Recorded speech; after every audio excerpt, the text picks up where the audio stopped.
I've been on the fence about sharing this for quite a while because I don't want anyone to suffer from the same despair that I went through. It may seem minor, but when my faith was shattered, I had a long lasting existential crisis that took me a few years to get over. All the while, I was still trying to tell myself that, I believed in God and that I was still a Christian. I still tried to force myself to go to church, to wear my cross, but my heart wasn't in it. I'm reading from a script this time, so I'll be looking away quite a bit. This is going to be a pretty long video. I, I've been debating, like I said, on whether I should tell this story because I don't want anybody to go through the suffering that I went through, to have an existential crisis like I went through. But in the end, I found the peace I was looking for. When I became a Christian, it seemed like everything literally got a little bit brighter. The small group leader who led me into accepting took me out into the church hall so we could have some privacy. And when I opened my eyes after we prayed, the whole hall actually seemed just a little bit brighter. Looking back, that was either psychological or just a kink in the wiring or something, but I took it as something divine back then. It's clear that I needed something to believe in. Being a Christian did not bring me peace. It brought me misery. I felt pitiful. I felt hated. I didn't feel like I knew what love was. Nothing seemed right. I felt so awkward going up to the front of the room, raising my hands and singing. I didn't like it. I never truly felt that my heart was 100% in it, but I prayed hard for the strength and faith. I tried to push my faith further by getting involved in small groups, volunteering, and going on a couple of mission trips. It just didn't feel right. The only time that it really felt right was when I was playing drums on stage. I know now that the feeling was simply me loving being on stage and performing.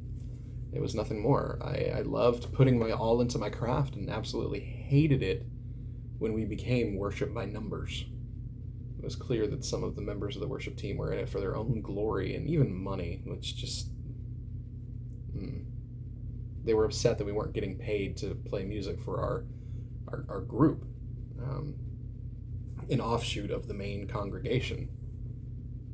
It came across to me as ridiculous and so disingenuous. Like, they're there to glorify themselves and to make money for volunteering for something. I mean, we were volunteering our time for something we were supposed to have deep belief in and love for. It didn't make sense, and it felt so hollow. It felt like it was so plastic, so planned out, and never really got to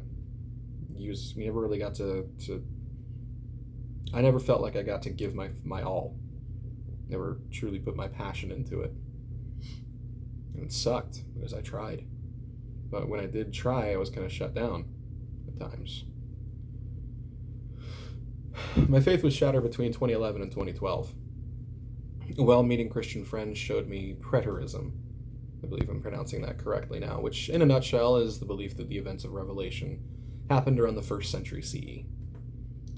I read this 80-page discussion on the topic, and everything I believed in felt like it was a lie.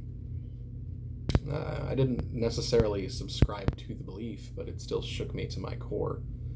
It made me feel that everything I was doing was pointless.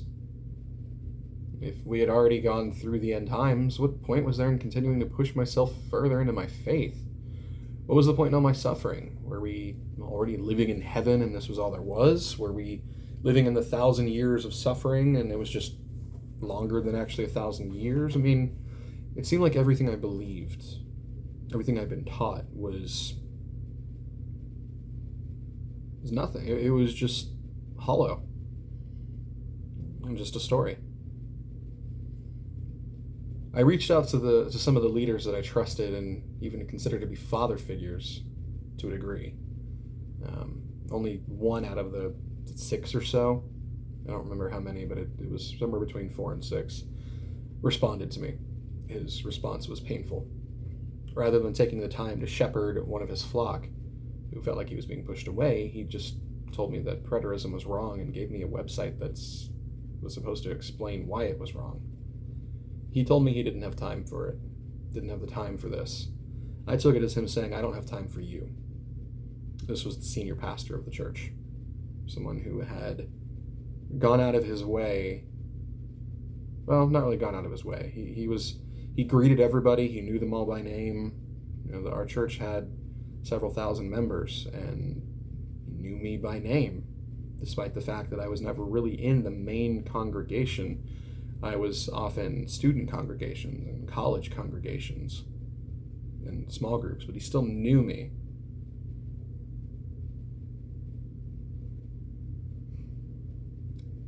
To basically tell someone, I don't have time for you, look this up yourself. That hurt. Naturally, I began to distance myself from the church more and more, but I still wore my cross and called myself a Christian.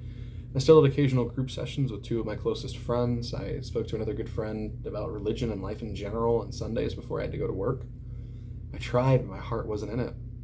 Whenever I read the Bible, I didn't feel it. I even laughed sometimes. It felt so ridiculous and so wrong. I took a couple classes that also helped shape my current worldview.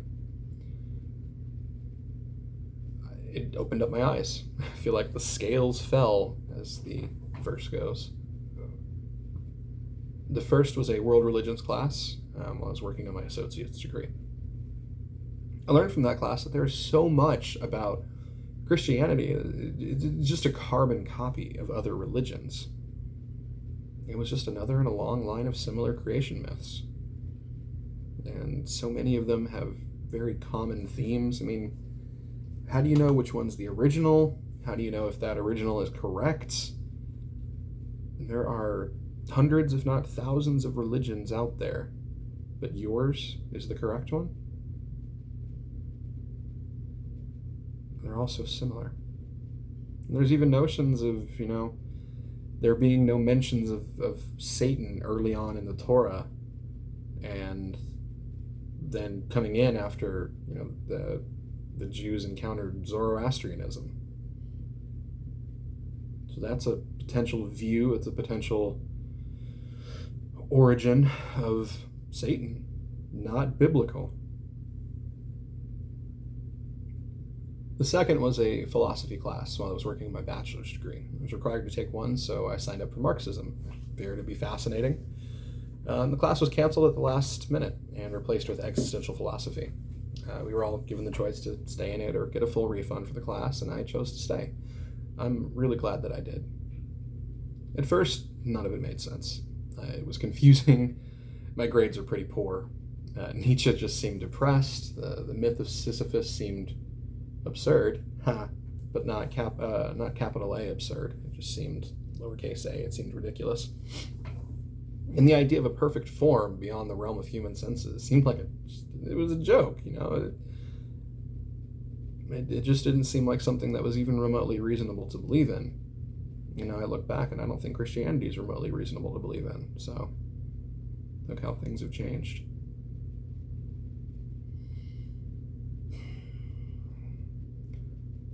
As time went on, after I passed the class by the skin of my teeth, more and more of it made sense. The meaninglessness of life that I now agree with gave me something that I never thought I'd get from it. Meaning. Personal, subjective meaning, yes. But it still gave me the peace that I had been looking for. It gave me the peace that I couldn't find when praying to a God that doesn't exist, to help me grow in my faith and battle my personal demons. I felt sick and unclean. Worthless. I would sometimes stay up at night and curse God's name in tears because I felt so betrayed and so desperate for healing, for strength, for love, for something to get me out of my misery.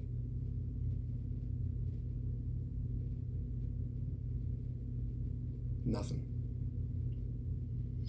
When I finally gave up and took off my cross, I found the peace I was looking for. My personal demons practically went away. I embraced the fact that life has no meaning, and I truly smiled for the first time in a long time. I don't believe in the God of the Bible for many reasons, including these that I've spoken about. I don't believe in the existence of anything supernatural. I believe that everything is a logical, scientific explanation, even if we may never know it, because we all kill each other before we reach that point in our evolution and collective understanding of existence. I'm not opposed to the idea that some kind of supernatural beings exist. I call myself an atheist, but I'm somewhere in between that and agnosticism. I don't believe that anything supernatural exists, but I'm not so unbelieving that I would reject any scientific proof of the supernatural. I don't believe it's probable or plausible, really, but who knows? Who knows? I consider myself to be an atheist because it's what describes me the best. Even were I to believe in the supernatural, I don't believe I'd ever follow the Abrahamic deity again. I believe that the Abrahamic deity is one of the most evil beings that has ever been thought of. If the Abrahamic God is real, that's not a being that you want to follow. I will conclude this video with my interpretations of some verses from the Bible and why I believe that you really shouldn't follow that God.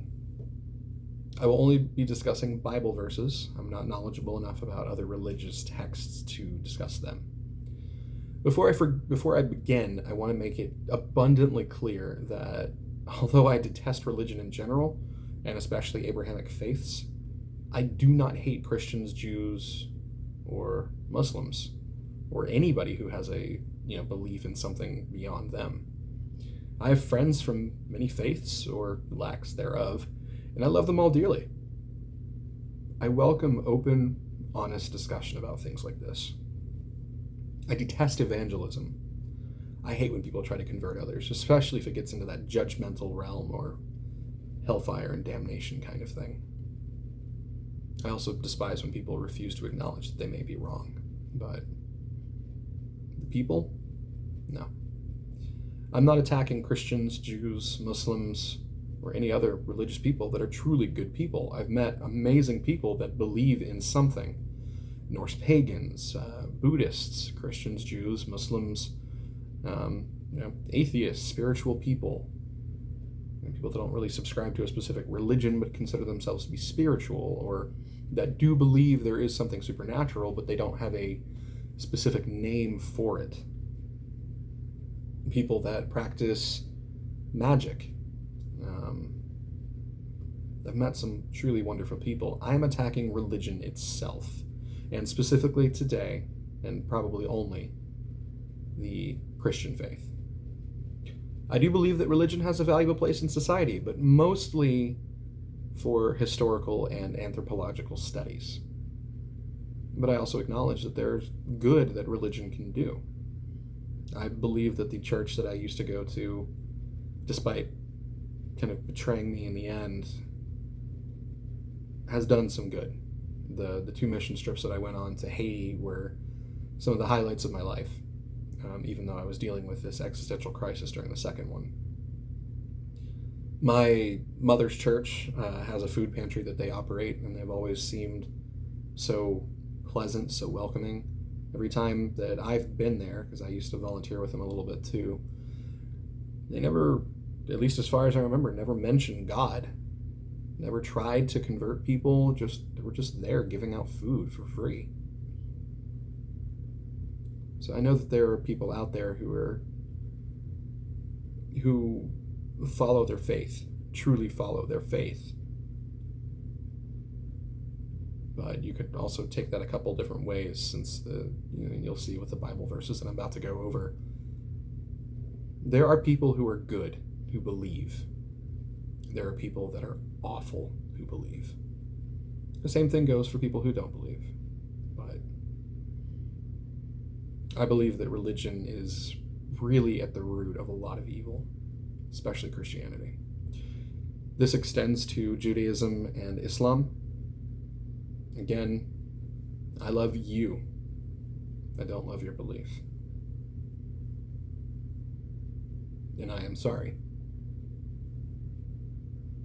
I welcome discussion.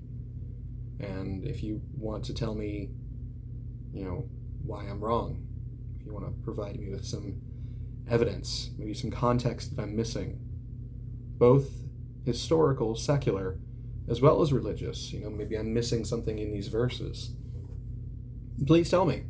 I'm not opposed to finding out that maybe there is something supernatural. But just based on what I've seen and based on these verses that I'm going to be talking about,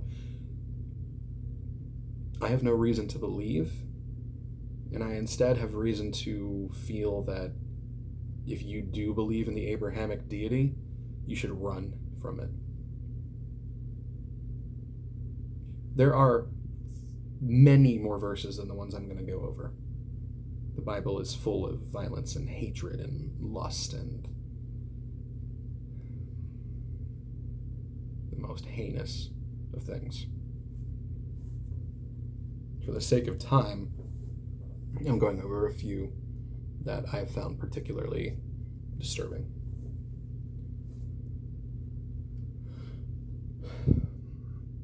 Second Samuel chapter 6, verses 6 through 8, English Standard Version. I will be using the ESV for all of these. I used to only read the NIV. I've done the NKJV, the KJV, other versions. I'm using the ESV because honestly it was the first that I found when I was looking up these old verses again that I'd written down a while ago. And when they came to the threshing floor of Nachon, and I'm probably going to mispronounce some of this, Uzzah put out his hand to the ark of God and took hold of it, for the oxen stumbled. The anger of the Lord was kindled against Uzzah, and God struck him down there because of his error. He died there beside the ark of God. David was angry because the Lord had broken out against Uzzah. That place is called Perez Uzzah to this day. From my point of view, Uzzah was doing a righteous and honorable thing by trying to steady the ark when the oxen stumbled. It makes no sense, and made no sense even to David, that God would kill someone who was just trying to respect a holy artifact. This is not a being worthy of worship. This is a jealous child who refuses to let others touch their things. Genesis chapter 6, verses 5 through 7. The Lord saw the wickedness of man, and the wickedness of man was great in the earth, and that every intention of the thoughts of his heart was only evil continually. The Lord regretted that he had made man on the earth, and it grieved him to his heart. The Lord said, I will blot out man whom I have created from the face of the land, man and animals and creeping things and birds of the heavens, for I am sorry that I have made them. What kind of omniscient and omnibenevolent being would do such a thing? If God knew that people would behave the way they did, and that was unacceptable, why create them in the first place only to commit genocide later? Why do that to people? What was the purpose of that? Genesis chapter 2, verses 15 through 17. The Lord God took the man and put him in the Garden of Eden to work it and keep it. The Lord God commanded the man, saying, You may surely eat of every tree in the garden, but the tree of the knowledge of good and evil you shall not eat. In the day that you eat of it, you shall surely die. I see a few things wrong with this. First, what is the point of even leaving a tree like that out for curious humans to be tempted by? If God created us, then he created us with the curiosity that we have, right? Second, why wouldn't God want his creation to know about good and evil so that they could avoid committing sin? Third, why would God punish them so severely with death just for being curious about some fruit? These are not the acts of a benevolent God. It almost seems like he was taunting them and egging them on. Why else would he have even given them the chance? A benevolent God would have simply taken the tree and put it elsewhere, or made it so that it was impossible to reach. Why give them the opportunity?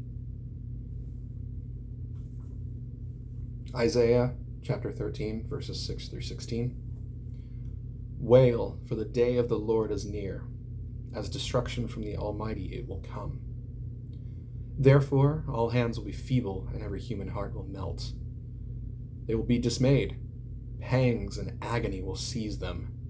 They will be in anguish like a woman in labor. They will look aghast at one another. Their faces will be aflame. Behold, the day of the Lord comes, cruel with wrath and fierce anger, to make the land a desolation and to destroy its sinners from it.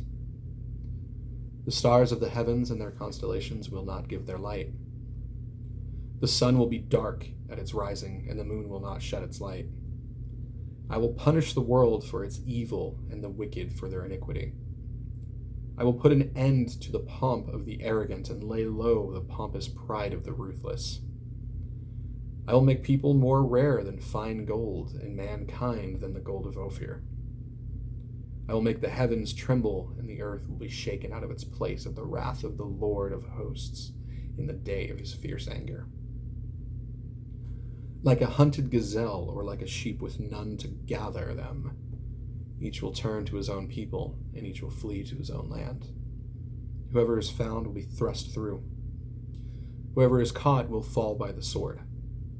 Their infants will be dashed in pieces before their eyes. Their houses will be plundered, and their wives ravished. I don't really know what to say to this. This is a proclamation from God of what will happen when he brings down his judgment on a group of people he disagrees with, right? Genocide, infanticide, mass destruction, and rape, depending on how you interpret that last line. Is that from a loving God? No. There is no greater evil that I can think of than this.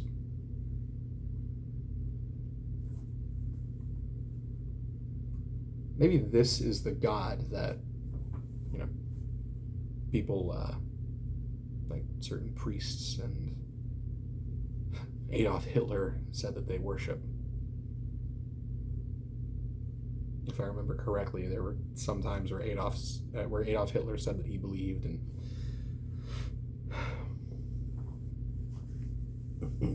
Jeremiah chapter 13, verses 13 to 14, and then verses 22 through 27.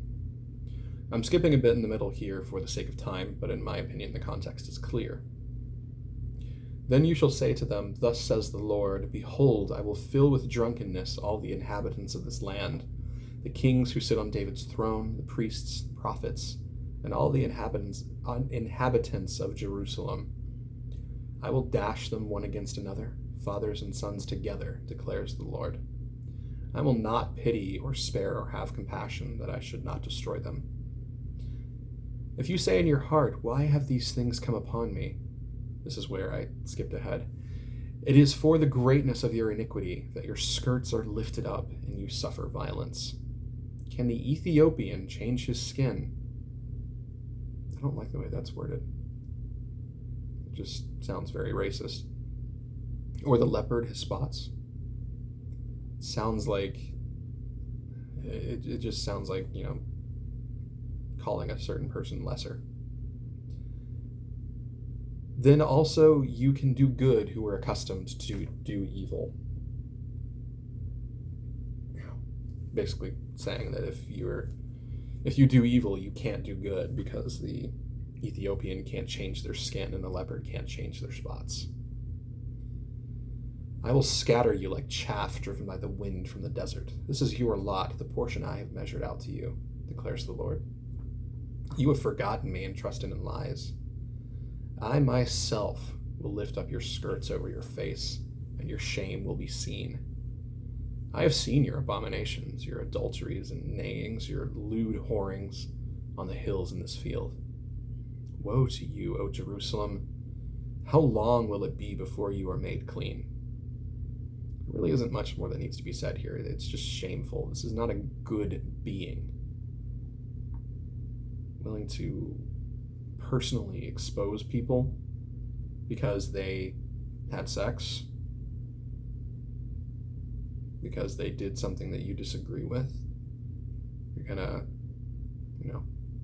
expose them in their most private expose what, they should only have in privacy. Like, you're gonna... Ow. Anyway, it's wrong. 2 Kings chapter 2, verses 23 through 24. Elisha went up from there to Bethel. While he was going up on the way, some small boys came out to the city and jeered at him, saying, "Go up, you bald head! Go up, you bald head!" He turned around, and when he saw them, he cursed them in the name of the Lord. 2 she-bears came out of the woods and tore 42 of the boys. There's no way that a merciful God would grant the power to a man like that. He cursed children with death for calling him bald. He committed a massacre because someone, made fun of him. That's not a holy man. That's not a prophet. That's not a good person. That's not our definition of a godly person. Although maybe it is, given how much of this violence we're seeing. How awful it is. If anyone should have died, it should have been Elisha. God should not have given the power. Should have immediately withdrawn it if he truly cared. What kind of God gives that power to their own prophets and then doesn't see fit to take it away when that person wants to use it to slaughter children just because they called him bald? Even if there really is more context to this, it doesn't make sense.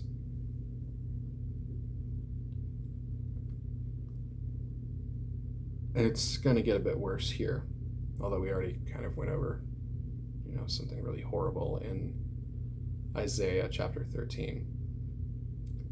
Numbers chapter 31, verses 13 through 18. Moses and Eleazar the priest and all the chiefs of the congregation went to meet them outside the camp. But a context here, Moses told these armies to go just destroy this place. And they killed all the men. Moses was angry with the officers of the army, the commanders of thousands and the commanders of hundreds who had come from service in the war. Moses said to them, "Have you let all the women live? Behold, these, on Balaam's advice, caused the people of Israel to act treacherously against the Lord in the incident of Peor. The plague came among the congregation of the Lord. Now, kill every male among the little ones, and kill every woman who has known man by lying with him. All the young girls who have not known man by lying with him, keep alive for yourselves." Why would a godly man condone raping little girls? I mean, that's the context here, or that's the connotation here.